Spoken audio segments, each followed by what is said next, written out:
আসসালামু আলাইকুম viewers, Nusrat cooking স্টুডিওর আজকের আয়োজনে সবাইকে স্বাগত জানাচ্ছি নতুন আরেকটি রেসিপি দেখার জন্য।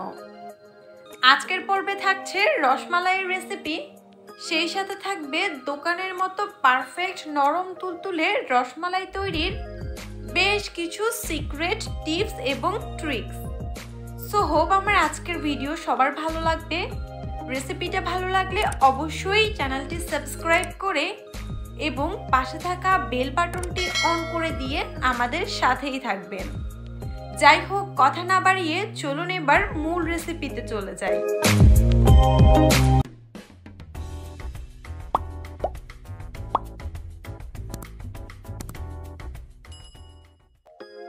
মিষ্টি তৈরির জন্য প্রথমেই আমাকে দুধ থেকে ছানা কেটে নিতে হবে। তো তার জন্য আমি চুলায় একটা পাত্র বসিয়ে তাতে 2 লিটার ফুল ক্রিম লিকুইড দুধ জাল করতে দিয়েছি। তো এবার নেড়েচেড়ে একটু অপেক্ষা করব দুধটা জাল হয়ে দুধে বলক আসা পর্যন্ত। আর পারফেক্ট মিষ্টি তৈরি করার জন্য কিন্তু পারফেক্ট ছানা তৈরি করাটা খুবই ইম্পর্টেন্ট। তাই অবশ্যই সবগুলো টিপস প্রপারলি ফলো করে ছানাটা তৈরি করবেন। এবার দুধ থেকে ছানা কেটে নেওয়ার জন্য আমি এখানে হাফ কাপ ভিনেগার নিয়েছি। হাফ কাপ ভিনেগার বা সিরকার সাথে এবার এখানে কিছুটা পানি অ্যাড করে দিচ্ছি।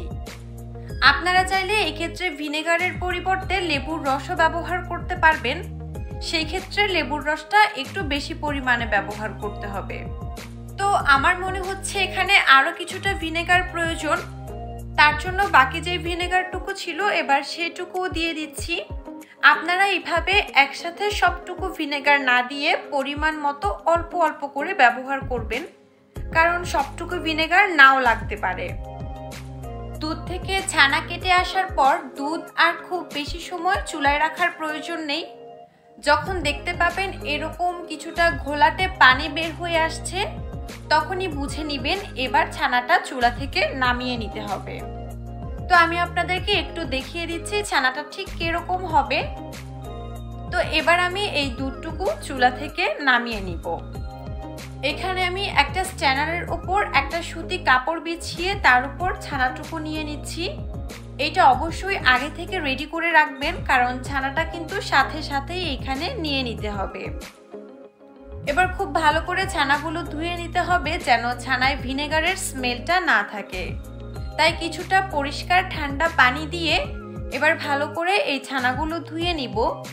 তবে এই ক্ষেত্রে কিন্তু হাত দিয়ে খুব বেশি চেপে চেপে ছানা ধোয়া যাবে না, বা ছানা থেকে এক্সট্রা পানি ঝরিয়ে নেওয়া যাবে না।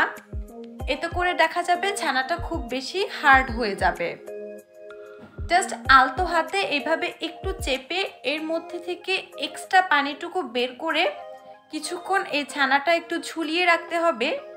এতে করে দেখা যাবে অবশিষ্ট পানিটুকু নিজে নিজেই বের হয়ে আসবে। তো এভাবে করে কিছুক্ষণ আমি এই ছানাটুকু রেখে দিব এক্সট্রা পানিটুকু ঝরে যাওয়া পর্যন্ত। এবার আমি রসমালাই তৈরির জন্য শিরাটা রেডি করব। তো চুলায় একটা হাঁড়ি বসিয়ে তাতে 2 লিটার পানি দিয়েছি, আর তার মধ্যে দিয়ে দিচ্ছি মেজারমেন্ট কাপের 1 কাপ চিনি। চিনিটা আপনারা যে পরিমাণে মিষ্টি খেতে পছন্দ করেন সে পরিমাণ অনুসারে কমিয়ে বাড়িয়ে অ্যাডজাস্ট করে নেবেন। তো এবার একটু নেড়েচেড়ে অপেক্ষা করব চিনিটা গলে গিয়ে শিরায় বলক আসা পর্যন্ত। তো এইদিকে শিরাটা বলক আসতে থাকুক, চুলার আঁচ এ পর্যায়ে মিডিয়ামে করে এবার আমরা চলে যাব রসমালাইয়ের মিষ্টিগুলো রেডি করতে। তো এরই মধ্যে ছানা থেকে এক্সট্রা পানিটুকু ঝরে গিয়েছে। এবার এই ছানাটুকু আমি কাপড় থেকে সরিয়ে নিচ্ছি, আর তারপর হাত দিয়ে একটু ভেঙে ছানাগুলো ঝুরঝুরে করে নিচ্ছি। দেখতে পাচ্ছেন ছানাগুলো কতটা সফট হয়েছে। এবার এই ছানাটুকু মথে নেওয়ার পালা। তবে তার আগে এখানে অ্যাড করে দিচ্ছি 1 টেবিল চামচ ময়দা, আর সেই সাথে দিয়ে দিচ্ছি হাফ টেবিল চামচ চিনি। ছানার মধ্যে ময়দা আর চিনি দিয়ে এবার খুব ভালো করে এই ছানাটুকু মথে নিতে হবে। একটা কথা অবশ্যই মনে রাখবেন, মিষ্টি তৈরির জন্য আপনি ছানাটা যত পারফেক্টলি রেডি করবেন এবং যত পারফেক্টলি ছানাটা মথে নেবেন, মিষ্টিগুলো কিন্তু ঠিক ততটাই পারফেক্ট হবে। তাই অবশ্যই একটু সময় নিয়ে ধৈর্য সহকারে খুব ভালো করে এই ছানাগুলো মথে নিতে হবে। ছানাগুলো খুব ভালো করে মথে নেওয়ার পর এক পর্যায়ে দেখতে পাবেন এই ছানাগুলো অনেকটা সফট হয়ে আসবে। একেবারে মসৃণ যখন হয়ে আসবে তখনই বুঝতে পারবেন এই ছানাগুলো আর মথে নেওয়ার প্রয়োজন নেই। তবে হ্যাঁ, তাই বলে কিন্তু খুব বেশি চেপে চেপে ছানাগুলো মথতে যাবেন না, এতে করে আবার অনেক সময় ছানা খুব বেশি হার্ড হয়ে যায়, সেই ক্ষেত্রে কিন্তু রসমালাই আবার শক্ত হয়ে যেতে পারে। তাই একটু সফটলি এবং স্মুথলি এই ছানাগুলো মথে নিতে হবে। তো দেখতেই পাচ্ছেন ছানাটা কতটা স্মুথ হয়েছে। ঠিক এ পর্যায়ে যখন ছানাটা চলে আসবে তখনই বুঝে নিতে হবে এবার মথে নেওয়া স্টপ করতে হবে। তো এবার আমি রসমালাইয়ের জন্য ছোট ছোট করে মিষ্টিগুলো বানিয়ে নিব। এই ক্ষেত্রে মিষ্টির সাইজটা আপনি কতটুকু করতে চাচ্ছেন সেটা সম্পূর্ণভাবে আপনার উপর নির্ভর করে। তবে আমি একটু ছোট সাইজের করে এই মিষ্টিগুলো বানিয়ে নিব। প্রথমে হাতে একটুখানি তেল কিংবা ঘি মেখে তারপর জাস্ট এইভাবে করে একটু করে ঘুরিয়ে মিষ্টিগুলো বানিয়ে নিচ্ছি। আর আমি রসমালাইয়ের এই মিষ্টিগুলো একটু লম্বাটে শেপের করে নিচ্ছি, তবে আপনারা চাইলে গোল করেও বানিয়ে নিতে পারেন। তো একটা মিষ্টি আমার বানিয়ে নেওয়া হয়ে গিয়েছে। এবার ঠিক এভাবে করেই একে একে আমি বাকি মিষ্টিগুলো রেডি করে নিব। আর অবশ্যই কিন্তু মিষ্টির বাইরের অংশটা খুবই স্মুথ হতে হবে, অর্থাৎ মিষ্টির গায়ে কোনো প্রকার ফাটল থাকা যাবে না। যাই হোক, এবার আমি সবগুলো মিষ্টি বানিয়ে নিয়েছি। তো এবার আমরা চুলায় চলে যাব মিষ্টিগুলো শিরায় দেওয়ার জন্য। এর মধ্যে শিরাটাও কিন্তু টকবক করে ফুটতে শুরু করেছে। তো যখন শিরাটা এরকম টেক্সচারে চলে আসবে তখন এর মধ্যে একে একে মিষ্টিগুলো দিয়ে দিতে হবে। তবে হ্যাঁ, শিরা কিন্তু খুব বেশি ঘন করা যাবে না।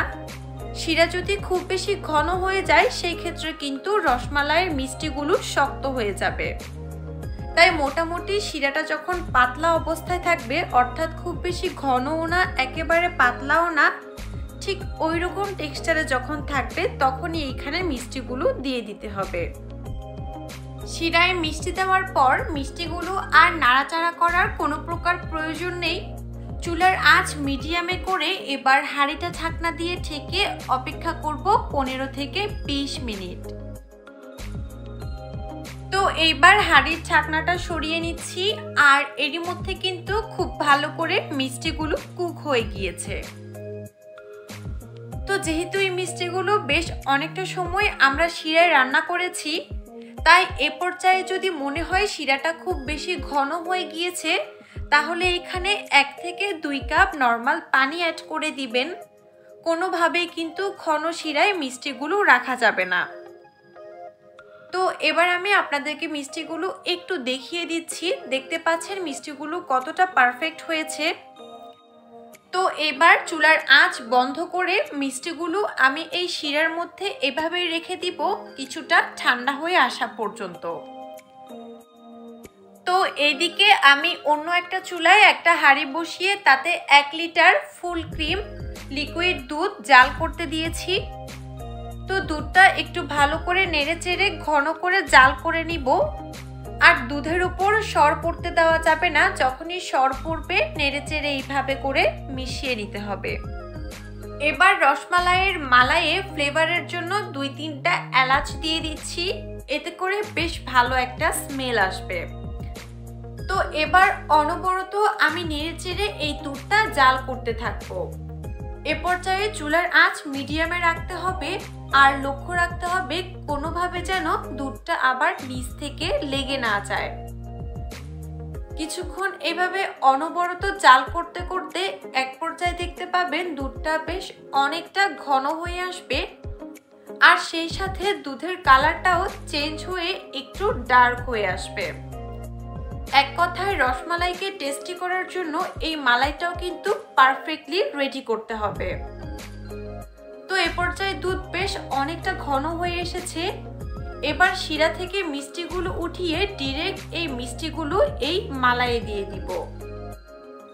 তো তো একে একে আমি সবগুলো মিষ্টি দিয়ে দিয়েছি। এবার নেড়েচেড়ে মিষ্টিগুলো একটু ভালো করে মিশিয়ে নিচ্ছি। এই ক্ষেত্রে খুব বেশি নাড়াচাড়া করতে যাবেন না, এতে করে কিন্তু আবার রসমালাইয়ের মিষ্টিগুলো ভেঙে যেতে পারে। এবার আমি এখানে মিষ্টির জন্য 1/4 কাপ চিনি অ্যাড করে দিচ্ছি, কারণ আমার মনে হচ্ছে মিষ্টিটা একটু কম হয়েছে। তবে আপনাদের যদি মনে হয় যে শিরায় দেওয়ার পর এই রসমালাইয়ের মধ্যে মিষ্টির পরিমাণটা ব্যালেন্স হয়ে গিয়েছে, তাহলে এখানে আর এক্সট্রা চিনি ব্যবহার করার প্রয়োজন নেই। এক কথায় রসমালাইয়ে মিষ্টিটা যে পরিমাণে খেতে পছন্দ করেন সেই পরিমাণে কমিয়ে বাড়িয়ে অ্যাডজাস্ট করে নেবেন। তো এবার মিনিট 5 নেড়েচেড়ে এই দুধের মধ্যে মিষ্টিগুলো জাল করব। কিছুক্ষণ জাল করার পর এবার চুলার আঁচ একটু কমিয়ে এর মধ্যে এক্সট্রা কালার আনার জন্য কিছুটা চিনির ক্যারামেল অ্যাড করে দিব। কারণ দোকান থেকে কিনে আনা রসমালাইয়ের মধ্যে কিন্তু একটা কালার থাকে, তো সেই কালারটা আনার জন্যই মূলত এখানে চিনির ক্যারামেলটা ব্যবহার করছি। তবে আপনারা চাইলে চিনির ক্যারামেল ছাড়াও এইরকম ভাবেও রসমালাইটা তৈরি করে নিতে পারেন। চিনির ক্যারামেল দেওয়ার পরে এবার নেড়েচেড়ে আবার সবকিছু খুব ভালো করে মিশিয়ে নিব। এবার আমি আপনাদেরকে একটা রসমালাই একটু উঠিয়ে দেখিয়ে দিচ্ছি। দেখতে পাচ্ছেন রসমালাইটা কতটা সফট হয়েছে। তো ব্যাস, রসমালাই প্রায় রেডি।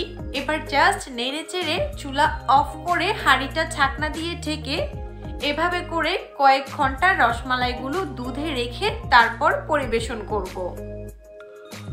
দেখতে পাচ্ছেন কত ইজিলি তৈরি করে নিলাম। আর সেই সাথে আমার আজকের দেখানো সবগুলো টিপস প্রপারলি ফলো করে রসমালাই তৈরি করলে আশা করছি আপনাদের রসমালাইও একেবারে পারফেক্ট হবে। সো আমার আজকের ভিডিও যদি সবার ভালো লাগে অবশ্যই ফ্রেন্ডস এবং ফ্যামিলির সাথে শেয়ার করবেন। সেই সাথে আমার ভিডিওতে একটা লাইক দিয়ে এবং আমাদের চ্যানেলটি সাবস্ক্রাইব করে পাশে থাকা বেল বাটনটি অন করে দিয়ে সাথেই থাকবেন। যাই হোক, আজকের মতো এখানেই বিদায় নিচ্ছি। সবাই ভালো থাকবেন, সুস্থ থাকবেন, অবশ্যই আমাদের সাথেই থাকবেন। Thank you for watching my video and আল্লাহ হাফেজ।